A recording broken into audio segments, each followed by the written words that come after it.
Hello, assalamu alaikum everyone. This is the 18th lecture of the course, and the topic for this lecture is routing protocols. The next lecture will also be on routing protocols. So within these two lectures we're going to learn 4 different routing protocols. Okay, so let's start with the very first one, which is AODV, or ad hoc on demand distance vector routing. Okay, so this routing protocol is designed to be self-starting in a suitable environment. So this means that the protocol does not need any prerequisites. It can start whenever required and if there is a suitable environment. And by suitable environment, it means that the network is connected and there is a route from, let's say, one node to another node, or there are connections between different nodes. So this is a protocol for ad hoc networks, which means the nodes will be mobile and might be moving around. So this protocol needs to be able to adapt to any environment, which is why it is designed to be self-starting and in a suitable environment. So the AODV protocol maintains a routing table just like the other protocols, and you have already heard this name, right? Distance vector. So you might have learned many protocols, distance vector routing, then let's say RIP. So different kinds of protocols you might have already learned. So this is similar to the distance vector, or this is actually an example of a distance vector routing, but it is specified for ad hoc networks. So the table entry, that means for each path, okay, so for each path there is let's say entry in the routing table for every routing protocol, right? So in this protocol there's in each table entry there are 3 essential fields. The first one is the next hop node in the path. So this determines that if you have a specific source and a specific destination, and let's say you are a node, then you only know which hop to forward this data packet. Okay, so just reading the source and the destination, if you find a matching entry in the table, then you know which hop you will forward it, or what is the next node in the path. You should already know that if you are a switch or a node. The next essential field is a sequence number. So this number is sort of like a serial number. So every time the node selects a route, or adds a routing entry into the table, it increases the sequence number. So the sequence number also reflects the freshness of the route, or let's say whether the route is new or old. So for example, if the sequence number is 1, that means it is the very first route that has been added, and which means it is the oldest route. And let's say if another route is 5 with sequence number 5, so that means this is the 5th route which has been added, and it is much newer compared to route 1. So like this, the sequence number can also serve as a timestamp, which means it can also reflect when this route was established. All right. And the third essential field is the hop count, or the distance. Okay, so this measures that, okay, if you have source and a destination and you are a node in that path, then you know how many hops it is required to reach the destination. That is, if you have the entry in your table which directs you to go to the destination. So if you do not have any entry which will direct you to the destination, then obviously you will not have this information. But if you have a table entry, then it must contain the hop count, or the path distance. That means the number of hops required to reach the destination. So assume that okay, so we're just going to see how the protocol works. So if we assume that the node A, that means this is the source, right? So the node A wants to send a packet to the destination B. So my source is A and the destination is D, and B is any node in that path. Okay, so let's just say B is the next node in the path from A to D. So we can assume that from the packet is supposed to go from A to D, and B is just the next node after A. So if the sequence number and hop count of the nodes A and B are represented like this, so this is the sequence number of A and this is the hop count of let's say the hop count required, or the number of hops required for a packet to go from A to D, and sequence B is the sequence number of let's say the sequence number of the route in B, node B, and hop count B is the number of hop counts required to reach D from B. Okay, so these are the variables we are working with. So if these are the let's say sequence number and hop counts for nodes A and B, then the following equations must always be true. So that means that sequence A must be less than sequence B. That means that the route from A to D must be lesser in sequence number compared to B, which means what? The route from B to D must be newer or fresher compared to the route from A to D. If this is not true, then the route or the next hop will not be B. The next hop will be something else. Okay, so if I say this simply, then B will only be the next hop in the path if the route from B, or the path from B to D, is newer compared to the path from A to D. So this means that the path from B to D is actually fresh or just newly selected path. Okay, so this is one condition, and the next part is, so this is an OR, which means that even if this is false, it will still be applicable if this is true. So this means that if the let's say sequence number of the path from A to D and the sequence number of path B to D are equal, so this means that both are actually selected at the same time. So both routes from A to D and B to D, both of them are quite fresh or equally fresh. If this is true, then something else must also be true. So that means the hop count from A to D and the hop count from B to D must not be equal, and the hop count from A to D must be greater than the hop count of B to D.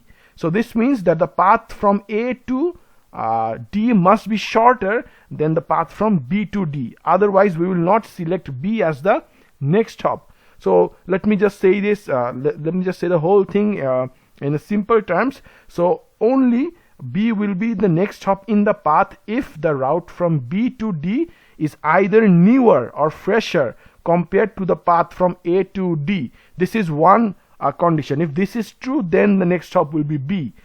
And if this is not true, that means if the sequence numbers are equal, or both of them are equally new, then B will be the next hop only if the path from B to D is shorter. Okay, because if the path is not shorter, then if you go from A to B, that means you are actually going further away from your destination, but you have to go nearer to the destination, right? So this is the condition. Either the route of B will be fresher or newer, or the path will from B to D will be smaller. Okay, so these are the two conditions, and you might clearly understand the shorter distance, because obviously we will go to the node which is nearer to the destination.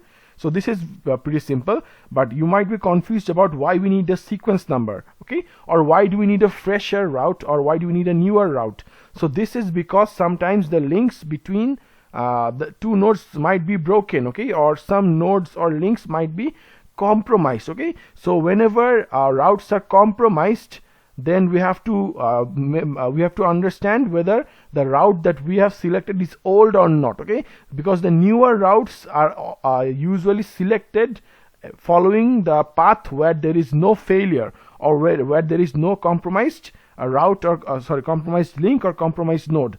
Compared to that, the older one, that means the older routes might have some problems in them because they have not been updated for a long time. Okay, so this is why the sequence number with the greater value must be selected. Okay, so that the route is fresh or the route is updated. Okay, so which means B either has a newer route to D than A, or B has a shorter route that is also similarly new. Okay, so that means it has to be equally new compared to the route that is present in A. Okay, so these are the conditions. So how does the protocol actually follow these rules? So it discovers the routes in the network using request response cycles. Okay, so this is the this is the procedure, and these steps are actually executed one by one. So at the very beginning, node requests a route by broadcasting R request or route request. Okay, it's written in short as REQ. So if a node does not know how to reach the destination, it broadcasts a route request. So if the requested node also does not know, that means another node which has just received a route request from someone else, and this node also does not know the route, then it again broadcasts the route request. So this cycle is repeated until a valid route to the destination is found. So each node keeps forwarding or broadcasting the route request until the destination is found, and each time the node forwards this request, the nodes remember the reverse route as well. Okay, so it remembers that where the requests are coming from for future, let's say route requests. Okay, so that it does not keep repeating the same route request again and again.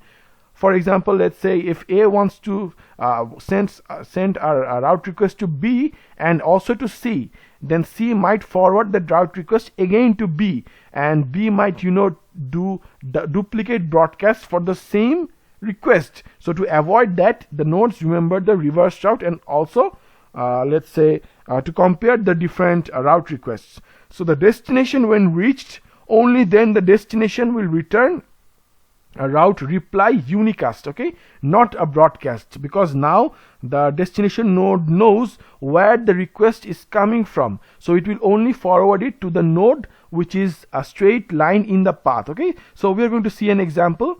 So in this figure we can see that here A is the source node and F is the destination node. Okay, so as usual, A has to forward the packet to F, but it does not know which path or which node to forward it to, so it broadcasts route request. So this is the route request forwarded to C, and another route request forwarded to B. Okay, then C again forwards the route request to B because C also does not know the path.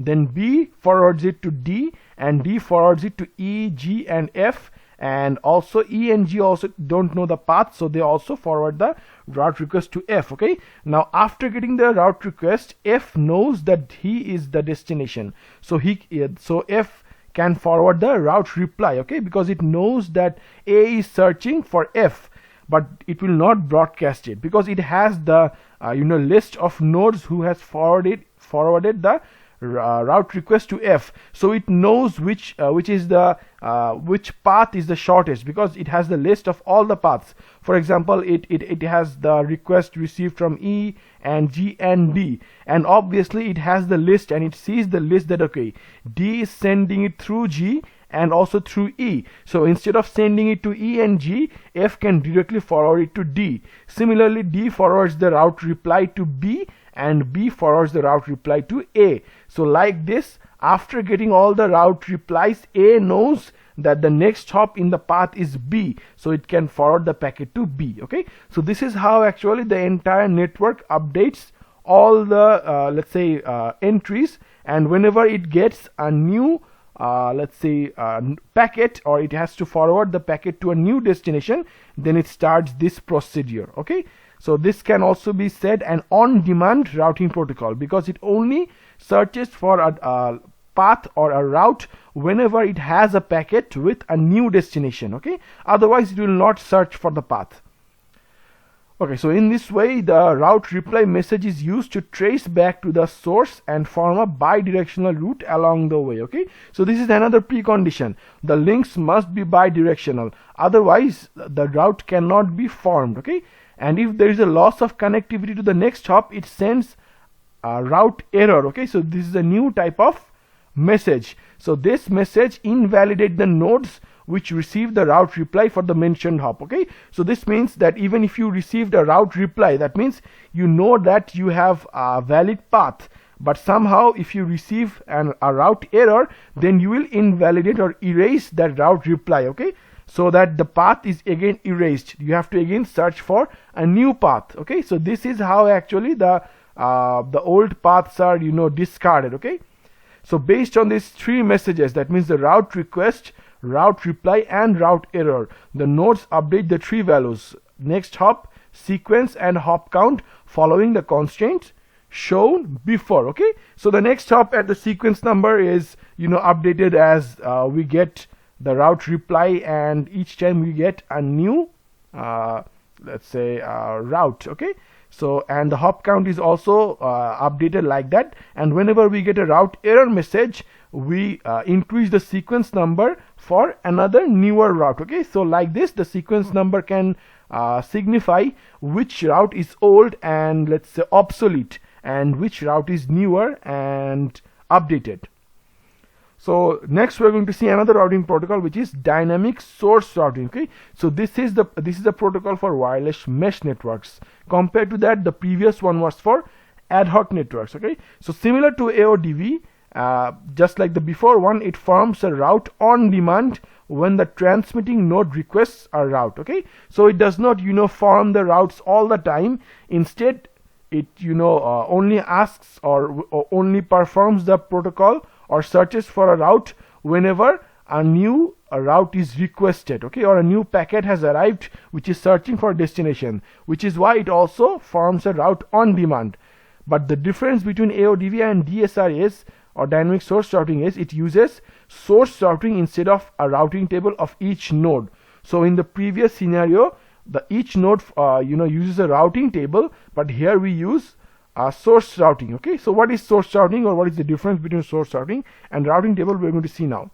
So source routing determines the source route requires determining the source route requires accumulating the address of each device during route discovery. Okay, so just like the before one, just like AODV, it also uses route discovery. That means it uses route request and route reply to figure out the network. Okay, and the path info is cached at each node of that path. So each node keeps the information of the path. Okay, and the learned paths are used to route the packets. So now remember, in the previous scenario, only the hop information was kept and the hop count, but here instead of the hop count and the hop let's say next hop, the entire path is stored, and the entire path information is used to route the packets. So it requires storing address of all the nodes in the path. So this means it has a very large overhead,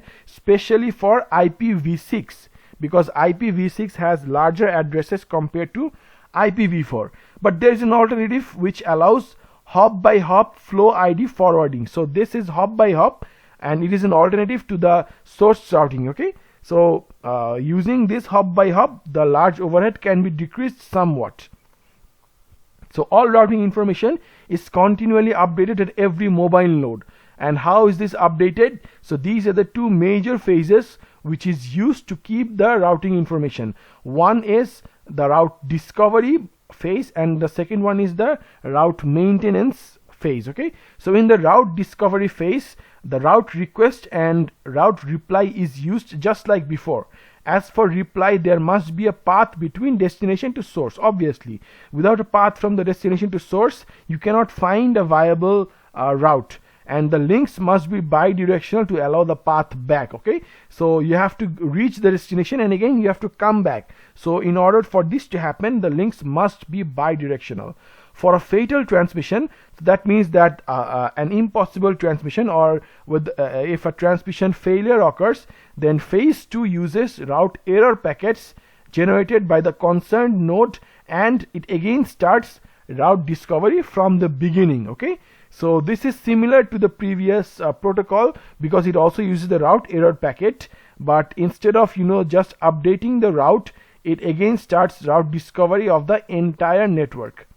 So this is an example of the first phase, that means the route discovery method. Okay, so here S1 is the source and S7 is the destination. Okay, so S1 starts the route request, so it sends the route request to S2 and S3, and the data it sends is S1. So this means that S3 knows that the information is coming, or the request is coming from S1. Then it again forwards the data to S4, but it sends the packet by adding its own number as well. So it adds S3 and this one adds S2. So the information or the packet sent to S4 contains S1 S3 and S1 S2. Okay, and S4 forwards both of these. Why? Because it does not know which is smaller, right? Because these two are actually of equal length. So both of these are forwarded to the next node, and S5 again forwards both to its connected nodes S6 and S7, and S6 forwards the information to S7, and this one forwards the information to S7 again. Okay, so now S7 has all the information. So it has one path which is S1 S2 S4 S5, and it also has this path which is S1 S3 S4 S5 and S6. Okay, so now S7 should know which path to select. Okay, so as you can see, this path has 4 nodes and this path has 5 nodes. Okay, so after adding S7, this will become 5 nodes and this will become 6 nodes. Okay, so based on these two information, S7 has decided that this is the required path. Okay, that means this should be the proper path instead of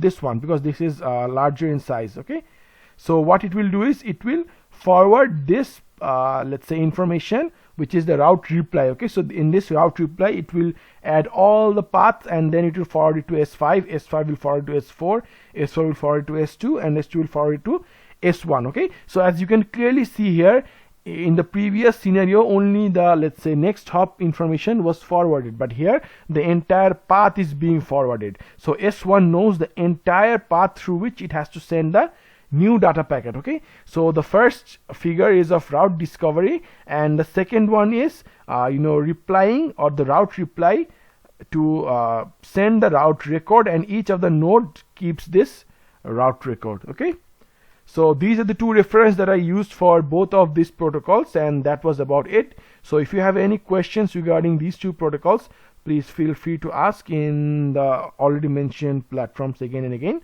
So that's about it. Assalamu alaikum everyone.